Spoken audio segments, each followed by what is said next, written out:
Oke, selamat datang di channel YouTube Ruang Para Bintang. Buat dari kami yang ingin mendapatkan soal prediksi dan soal asli di Simaha Poltekkes bisa langsung berkunjung di website kita ruangparabintang.com. Nanti langsung bisa dilihat di sana download soal Sipenmaru Poltekkes. Nah, jadi biasanya itu ada di paling sudut kanan artikel terbaik yang paling banyak dikunjungi ya. Jadi adik-adik bisa lihat soal-soalnya di sini.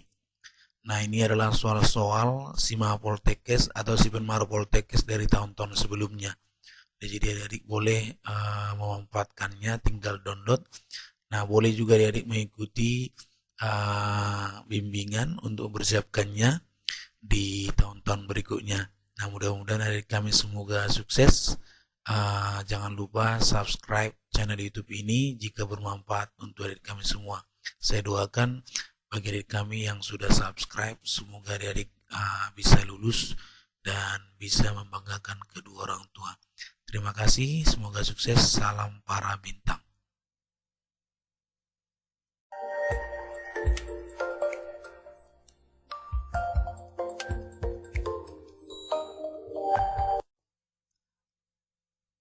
Oke, sekarang kita lanjutkan pembahasan soal sebagai prediksi latihan untuk adik-adik kami yang mau mengikuti ujian Simaha Poltekkes untuk gelombang yang kedua ya. Nah, ini adalah part yang keenam. Nah, di sini ada soal nomor 26 mengenai tentang modus. Nah, jadi adik-adik jangan sampai lupa dalam mengingat rumus modus ya. Oke, nilai modus pada tabel berikut adalah. Nah, di sini ada nilai frekuensi 67 sampai 71, 72 sampai 76, 77 sampai 81, 82 sampai 86, 87 sampai 91. Nah, di sini jelas frekuensinya ada kan? Nah, jadi di sini optionnya itu adalah 79,50, 79,75, 80, 82,50, 85 ya. Nah, jadi adik-adik sebelum kita membahas soalnya, maka alangkah baiknya adik-adik ingat dulu teorinya. Nah, ini adalah namanya data berkelompok. Nah, jadi ingat kalau kita menentukan modus ya, modus adalah tepi bawah dijumlah dengan D1 per D1 tambah D2 kali panjang kelas. Nah, pertanyaannya apa itu D1 dan D2? Nah, D1 ini adalah selisih antara ya. Jadi ingat, ini selisih antara frekuensi ya, frekuensi kelas modus dengan frekuensi kelas sebelum kelas modus. Ingat ya, sebelum kelas modus. Nah, sedangkan D2 adalah selisih antara frekuensi kelas modus dengan frekuensi kelas sesudahnya. Berarti ingat, selisih antara selisih frekuensi ya kan, frekuensi kelas modus dengan frekuensi kelas sesudahnya. Ingat. Oke. Nah, jadi dalam menentukan modus maka adik-adik harus tentukan dulu mana kelas modus. Nah, jadi kelas modus itu bisa kita temukan dari frekuensi yang paling besar. Nah, ini frekuensi yang paling besar yaitu 14. Nah, inilah namanya frekuensi kelas modus. Nah, jadi ini kan ada kelas 1, 2, 3, 4, 5. Ada 5 kelas, maka yang menjadi frekuensi atau kelas modus itu adalah kelas 4 gitu ya. Oke, paham ya? Nah, jadi berarti frekuensi modusnya adalah 14. Nah, sedangkan D1 berarti selisih dengan sebelum. Nah, berarti 14 dikurang 8, 6. D2-nya adalah ini ke sini. 14 sama 10 berarti 4 gitu. Paham ya? Oke. Kemudian untuk panjang kelas itu bisa kita tentukan dari sini saja. Ini 67 ke 71 ke 72 itu kan selisih 5 ya. 5 berarti coba hitung misalnya 67 65 berapa itu? 67, 68, 69, 70 67, 68, 69, 70, 71, 72 ya. Berarti sekitar 5 wah, 5 kan? Nah, jadi 5. Nah, berarti dari sini kemari berarti tambah 5 kan? Nah, jadi di sini frekuensinya adalah 5. Panjang kelasnya 5 ya. Nah, semuanya sama, tambah-tambah 5, tambah 5. Ini kan tambah 5, 77. Tambah 5, 82. Tambah 5, 87 gitu. Jadi berarti modus, ya kan, tepi bawah ditambah D1 per D1 tambah D2 kali panjang kelas. Oh, ini belum tepi bawah ya. Nah, jadi tepi bawah itu adalah ini. Berarti kan ini tadi kelas modus kita nih, ya kan? Berarti 77 sampai 81. Berarti tepi bawah itu tinggal kita kurangi 77 dikurang 0,5. Berarti 76,5 gitu. Jadi di sini kita isi 76,5 tambah 6 dibagi dengan 6 tambah 4 kali 5 gitu. Oke, bisa ya? Berarti 76,5 tambah 30 per 10. 76,5 tambah 3. 79,5. Atau 79,50. Jadi jawabannya adalah A. Gitu ya. Oke, itulah penjelasan tentang soal nomor 26. Kita lanjut soal nomor 27. Oke, ini soal nomor 27 ya. Pada ulangan matematika, setiap siswa dapat memilih 8 butir dari 10 butir soal yang tersedia. Jika butir soal nomor 4 dan 9 wajib dikerjakan, maka banyak kemungkinan pilihan butir soal yang akan dikerjakan siswa adalah 120, 90, 63, 45, 28. Nah, jadi di sini adik-adik boleh ingat rumus dari kombinasi ya. Nah, jadi kombinasi R dari N itu adalah N faktorial per R faktorial kali N kurang R faktorial. Nah, jadi kalau N faktorial itu apa sih? Misalnya, kalau 5 faktorial berarti 5 kali 4 kali 3 kali 2 kali 1 gitu ya. Jadi ini kita kalikan nih, berapa gitu. Nah, jadi kalau misalnya kombinasi 2 dari 4, berarti 4 faktorial per 2 faktorial. Nah, 4 kurang 2 di sini kita tulis juga ya. Nah, berarti 4 faktorial per 2 faktorial, 2 faktorial. Nah, ini 4 kali 3 kali 2 kali 1 per 2 kali 1 kali 2 kali 1. Nah, ini kita coret 4 ini ke sini. Maka 3 kali 2 berarti 6. Seperti itu deh. Paham ya? Oke, next. Jadi di sini katanya siswa itu mau mengerjakan itu 8 dari 10. Berarti kita gunakan kombinasi ya kan. Berarti banyak yang dikerjakan itu kan banyak kemungkinan. Banyak kemungkinan ya kan. Kemungkinan. Pilihan ya. Pilihan berarti harusnya yang dikerjakan itu kan 8 dari 10. Tetapi nomor 4 dan nomor 9 kan sudah wajib, berarti tinggal memilih ke diantara nomor 1, nomor 2, nomor 3, nomor 5, nomor 6, nomor 7, nomor 8, sama nomor 10. Berarti 2 sudah. Berarti itu nomor 4 sama 9 itu kita kurangi saja, kita kurangi 2 soal. Nah, berarti dia mengerjakan tinggal 6 dari 8. Karena 2 soal itu kan sudah wajib. Berarti dia tinggal memilih dari 6 soal itu, dari 8 soal itu 6 soal gitu. Manalah. Jadi langsung kita jawab gitu.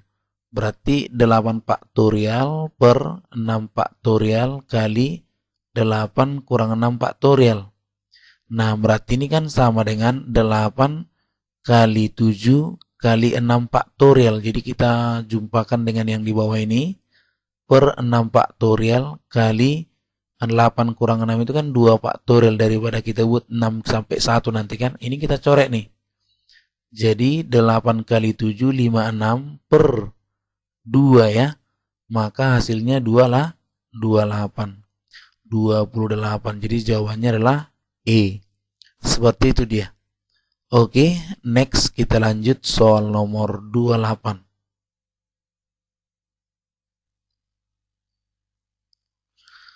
Oke, sekarang kita lanjut soal nomor 28. 2 dadu dilontarkan bersama-sama sebanyak 120 kali. Nah, jadi ada 2 buah dadu dilempar sebanyak 120 kali. Banyak 2 mata dadu berjumlah 7 yang diharapkan muncul adalah 12, 15, 20, 45, 60. Nah, jadi di sini sebelum kita selesaikan soalnya, pahami dulu apa sih yang ditanya. Nah, jadi yang ditanya ini namanya frekuensi harapan, ya. Jadi sini adalah frekuensi harapan kejadian A misalnya. Itu frekuensi harapan suatu kejadian A adalah banyaknya percobaan dikalikan dengan peluangnya. Nah, jadi banyaknya sudah diketahui adalah N-nya 120. Sedangkan PA-nya inilah yang harus kita cari. Berapa sih kejadian A yang berjumlah 7? Jadi yang berjumlah 7, 2 buah dadu jelas ruang sampel. Kalau 2 dadu itu ruang sampelnya jelas 36. Jadi yang berjumlah 7 itu berarti kan ini bisa 16, ya kan? Bisa 25, bisa 52, bisa 61, bisa 43, bisa 34. Nah, jadi ada sebanyak 7 nih. Jadi 1, 2, 3, 4, 5, 6. Berarti ada 6. Nah, jadi berarti peluang yang jumlah mata dan jumlah 7 pada kedua dadu itu adalah 6 dibagi dengan 36. Nah, 6 dibagi ini kan totalnya ada 6 tadi, NA-nya 6. Jadi 6 per 36. Nah, itulah di sini gitu. Nah, jadi tinggal kita masukkan. Berarti frekuensi harapan jumlah 7 berarti 120 kali ini 6 per 36 gitu. Nah, ini kan boleh kita coret ini 1, 6 kan. 120 kali 1/6. Jadi 120 bagi 6 itu kan 20 gitu. Paham ya? Jadi jawabannya adalah C. Seperti itu dia. Oke, itulah penjelasan untuk soal nomor 28. Mudah-mudahan bisa dipahami. Next, nomor 29 ya. Oke, sekarang kita lanjut soal nomor 29 ya. Diketahui sistem persamaan 2 log X tambah 2 log Y pangkat 3 sama dengan 13. 2 log X dikurang 2 log Y sama dengan 5. Maka nilai X tambah Y sama dengan ada 48, 64, 72, 132, 144. Nah, jadi sebelum kita jawab, ya kan, sebelum kita selesaikan jawab penyelesaiannya, pahami dulu teorinya ya. Nah, di sini ingat, nah ini 2 logaritma X ditambah 2 logaritma Y pangkat 3 itu sama dengan 13. Ini boleh dirubah menjadi gini. 2 logaritma X tambah ini 3-nya boleh kita pindahkan ke depan. 3 kali 2 log Y. Oke? Paham ya? Nah, kemudian yang ini 2 log X ya dikurang 2 log Y. Ini sama dengan 5. Nah, ini kita gunakan saja sistem eliminasi. Nah, ini tinggal kita kurangi. Maka ini nanti habis, ini kita temukan gitu kan. Berarti 3 kurang, berarti jadi 4 ya. 4 kali 2 log Y, paham ya? Sama dengan 13 kurang 5, 8. Nah, jadi 2 log Y itu adalah 8 dibagi 4. Berarti 2 log Y-nya itu adalah 2. Nah, jadi ingat sifatnya, ketika A logaritma B sama dengan C, maka B itu adalah A pangkat C, itu jangan lupa nih. Jadi berarti Y-nya adalah 2 pangkat 2, berarti 4. Nah, kemudian kita langsung masuk ke salah satu persamaan. 2 log X dikurang 2 log Y itu adalah 5. Nah, 2 log X kita tarik, ini kan 2 log Y-nya udah ada 2 ini tadi, ya kan? Berarti 2 sama dengan 5. Paham ya? Nah, berarti 2 log X itu adalah 7. Bisa? Nah, itu. Berarti X-nya adalah 2 pangkat 7. Nah, 2 pangkat 7 itu kalau kita tentukan 2 pangkat 5 kan 32, 2 pangkat 6 lupa, berarti 128 nih. 128 kan? Sehingga X ditambah Y berarti 128 ditambahkan dengan 4 gitu kan. Jadinya 132. Maka jawabannya adalah dodol gitu. Itu dia untuk soal nomor 29. Nah, mudah-mudahan bisa dicerna ya bagaimana cara menyelesaikan soalnya. Nah, next kita masuk ke soal berikutnya.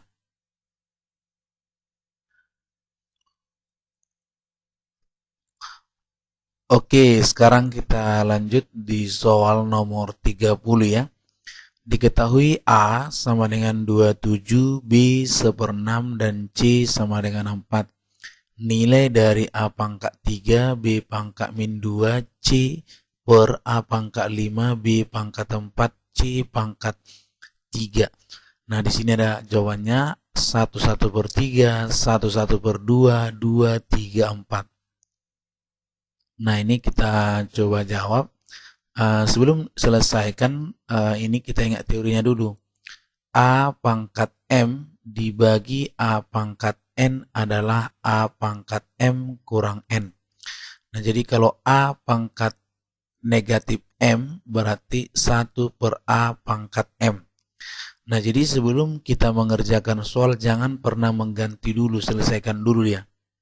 Nah, ini A pangkat 3, B pangkat min 2, C per A pangkat 5, B pangkat 4, C pangkat 3 kan. Nah, ini boleh kita buat menjadi semuanya pindahkan ke bawah. Jadi 1 per gitu ya. 5 kurang 3 berarti A pangkat 2. Ini pindah ke bawah jadi B pangkat 6. Karena min 2 jadi plus 2. Ini C-nya 3 kurang 1 berarti 2. Nah, ini seperti ini. Nah, baru kemudian kita masukkan angka. 1 per 27 pangkat 2 kan. 1/6 pangkat 6 kali 4 pangkat 2 gitu. Nah, ini kan 1 per, ini 3 pangkat 3 pangkat 2 kali 1 pangkat 6 per 6 pangkat 6. Ini 2 pangkat 2 pangkat 2. Nah, ini adalah 1 per, ya, ini jadi 3 pangkat 6 kali 1 per 6 pangkat 6 kali, ya, 2 pangkat 4. Nah, ini sama dengan ini 6 pangkat 6-nya pindahkan ke atas. 6 pangkat 6 per 3 pangkat 6, 2 pangkat 4. Ini kan 6 pangkat 6 itu kan 2 kali 3 pangkat 6 per 3 pangkat 6, 2 pangkat 4. Artinya 2 pangkat 6, 3 pangkat 6 per 3 pangkat 6, 2 pangkat 4. Ini coret tinggal 2 pangkat 6 per 2 pangkat 4. Ini jadinya 2 pangkat 6 kurang 4 adalah 2 pangkat 2. 2 pangkat 2 berapa? 4. Jadi jawabannya itu adalah E ya. Oke, demikian penyelesaian untuk prediksi di Simawa Poltekkes. Mudah-mudahan bermanfaat buat adik-adik kami semua. Semoga sukses. Terima kasih. Jangan lupa subscribe dong ya. Oke, orang kalau misalnya sudah kita tonton, alangkah baiknya kita subscribe dulu. Terima kasih.